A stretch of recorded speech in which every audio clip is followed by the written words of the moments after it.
Bonjour. Est-ce que vous savez comment trouver une publication?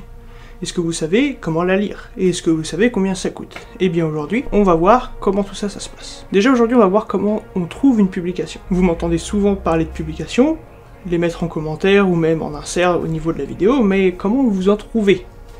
Eh bien, il y a plusieurs manières. Et justement, aujourd'hui, on va voir ça.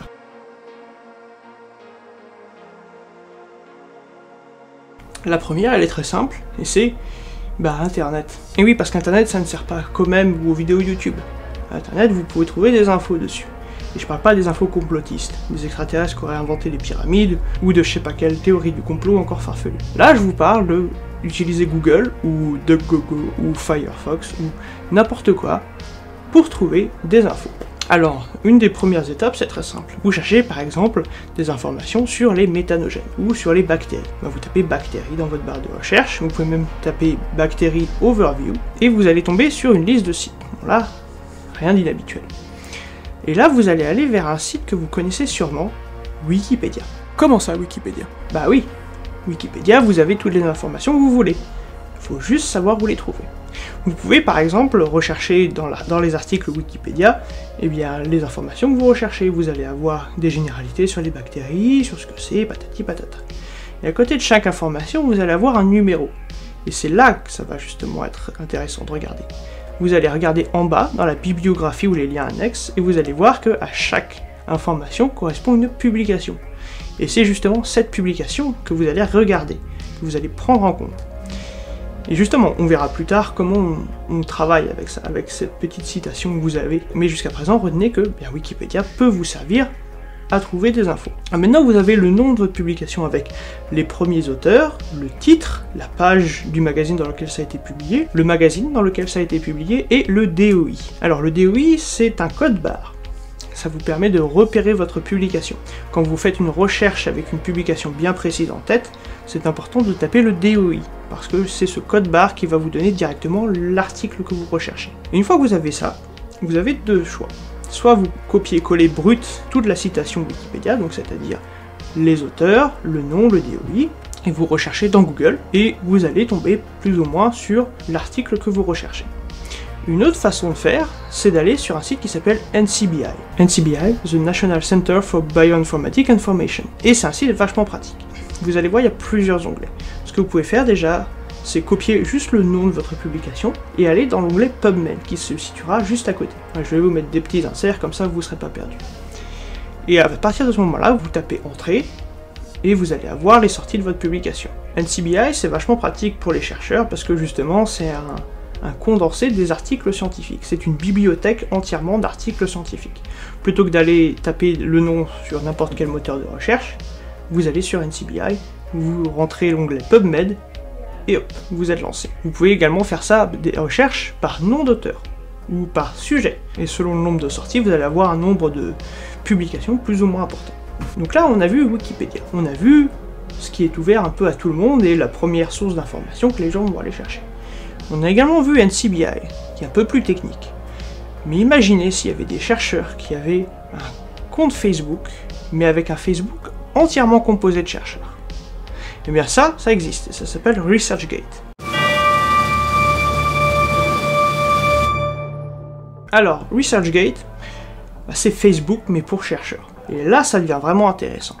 Parce que chaque chercheur a un compte ResearchGate, ou la majorité d'entre eux, plus ou moins actif. Moi, le mien, il n'est pas actif du tout, par exemple. Et vous pouvez contacter les chercheurs, vous pouvez regarder ce qu'ils ont, vous pouvez regarder leur H-index, leur nombre de publications. Alors, le H-index, c'est un outil de mesure de popularité du chercheur. Alors, à un moment, c'était quelque chose de très regardé pour l'obtention de budget de recherche. Maintenant, on se rend compte que, bon, il y a quand même des biais et que, globalement, c'est un peu passé. Vous allez avoir également, en plus de ce H-index et de ce nombre de publications, le nombre de citations, ainsi que dans la bio du chercheur, normalement, le nombre de sujets de recherche dans lequel il est qualifié, ou dans lequel il va être pertinent. Je vous mets même mon image ResearchGate, comme ça vous pouvez voir un peu comment ça se passe. Et oui, j'avais les cheveux courts. C'était au début de ma thèse. Mais ResearchGate, c'est très bien pour une chose. Vous pouvez contacter les chercheurs pour leur demander des publis. Ça, on développera ça un peu dans le prochain épisode. Et ça, c'est vachement pratique.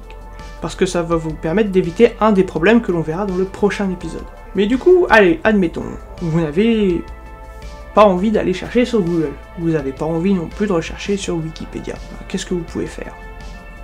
Ah, vous pouvez ouvrir un livre.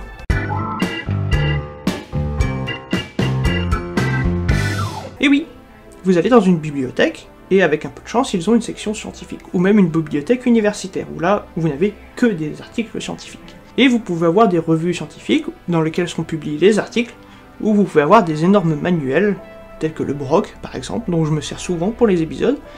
Dans ces livres, vous allez trouver à la fin les sources.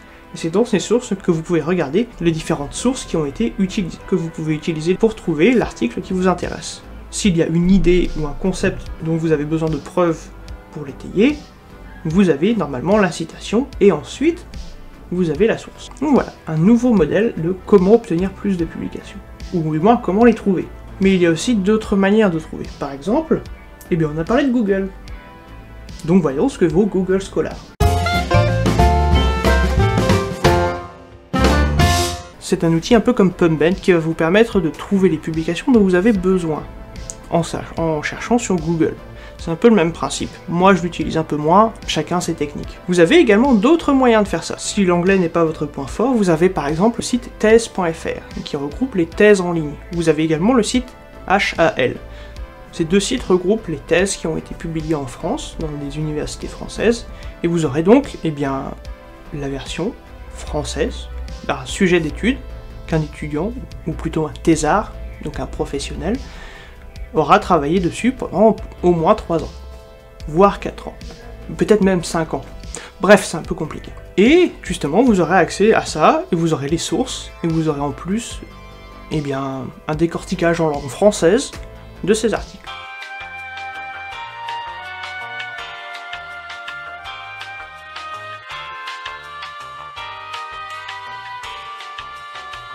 Bien sûr, il y a d'autres moyens de trouver des publications scientifiques. Là, je voulais juste faire une vidéo rapide sur le sujet de comment en trouver. Il y a d'autres sites, et ça vous permettra, vous, de vous faire, eh bien, un avis sur quel moyen vous trouvez le plus intéressant. N'hésitez pas à me dire s'il y a des sites que j'ai oublié d'évoquer pendant cet épisode. N'hésitez pas non plus à me dire dans les commentaires s'il y a, eh bien, des sites que vous préférez. Donc voilà, la première vidéo sur le comment du pourquoi d'un article scientifique, c'est tout pour aujourd'hui. Évidemment, il y aura 2 autres parties qui vont suivre. J'espère que ça vous a plu, n'hésitez pas à commenter, partager, liker et à vous abonner. Et moi je vous dis bien à la prochaine pour d'autres vidéos.